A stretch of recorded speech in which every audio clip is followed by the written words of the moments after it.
ಕರ್ನಾಟಕ ರಾಜ್ಯಪಾಲ ತಾವರ್ ಚಂದ್ ಗೆಹ್ಲೋಟ್ ಅವರ ಅಧಿಕಾರಾವಧಿ ಜುಲೈ 11ಕ್ಕೆ ಅಂತ್ಯಗೊಳ್ಳಲಿರುವ ಹಿನ್ನೆಲೆ ರಾಜ್ಯದ ನೂತನ ರಾಜ್ಯಪಾಲರ ಆಯ್ಕೆ ಕುರಿತು ರಾಜಕೀಯ ವಲಯದಲ್ಲಿ ಚರ್ಚೆ ಜೋರಾಗಿದೆ.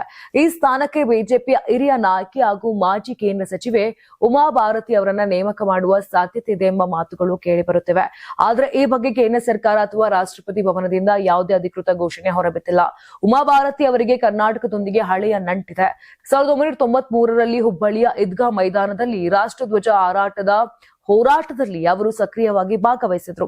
ಇನ್ನು ರಾಷ್ಟ್ರೀಯ ಸ್ವಯಂ ಸೇವಕ ಸಂಘದ ಹಿನ್ನೆಲೆಯಿಂದ ರಾಜಕೀಯಕ್ಕೆ ಬಂದ ಅವರು ಹಿಂದುತ್ವದ ಪ್ರಬಲ ನಾಯಕಿಯಾಗಿ ಗುರುತಿಸಿಕೊಂಡಿದ್ದಾರೆ. ಅಯೋಧ್ಯೆ ರಾಮ ಜನ್ಮಭೂಮಿ ಚಳುವಳಿಯಲ್ಲಿ ಪ್ರಮುಖ ಪಾತ್ರ ವಹಿಸಿದ್ದ ಉಮಾ ಭಾರತಿ ಅಟಲ್ ಬಿಹಾರಿ ವಾಜಪೇಯಿ ನೇತೃತ್ವದ ಕೇಂದ್ರ ಸರ್ಕಾರದಲ್ಲಿ ಸಚಿವೆಯಾಗಿಯೂ ಬಳಿಕ ಮಧ್ಯಪ್ರದೇಶದ ಮುಖ್ಯಮಂತ್ರಿಯಾಗಿಯೂ ಕಾರ್ಯನಿರ್ವಹಿಸಿದ್ರು. ಇನ್ನು ಹುಬ್ಬಳ್ಳಿ ಈದ್ಗಾ ಮೈದಾನ ಪ್ರಕರಣಕ್ಕೆ ಸಂಬಂಧಪಟ್ಟಂತೆ ನ್ಯಾಯಾಲಯ ಸಮನ್ಸ್ ಜಾರಿಯಾದ ಬಳಿಕ ಮುಖ್ಯಮಂತ್ರಿ ಸ್ಥಾನಕ್ಕೆ ರಾಜೀನಾಮೆಯನ್ನ ನೀಡಿದ್ರು. ನಂತರ ಬಿಜೆಪಿ ತೊರೆದು ಹೊಸ ಪಕ್ಷ ಸ್ಥಾಪಿಸಿ 2011ರಲ್ಲಿ ಮತ್ತೆ ಬಿಜೆಪಿಗೆ ಮರಳಿದ್ರು. 2014ರಲ್ಲಿ ನರೇಂದ್ರ ಮೋದಿ ಅವರ ಮೊದಲ ಸಚಿವ ಸಂಪುಟದಲ್ಲಿ ಜಲಸಂಪನ್ಮೂಲ ಸಚಿವೆಯಾಗಿ ಕಾರ್ಯನಿರ್ವಹಿಸಿದ್ದ ಉಮಾ ಭಾರತಿ ಗಂಗಾ ನದಿ ಶುದ್ಧೀಕರಣ ಯೋಜನೆಯ ಜವಾಬ್ದಾರಿಯನ್ನ ಕೂಡ ನಿರ್ವಹಿಸಿದ್ರು. ಇದೀಗ ಅವರನ್ನ ಕರ್ನಾಟಕದ ರಾಜ್ಯಪಾಲರನ್ನಾಗಿ ನೇಮಿಸುವ ಕುರಿತು ಬಿಜೆಪಿ ವಲಯದಲ್ಲಿ ಚರ್ಚೆ ನಡೆಯುತ್ತಿದೆ ಎನ್ನಲಾಗಿದೆ.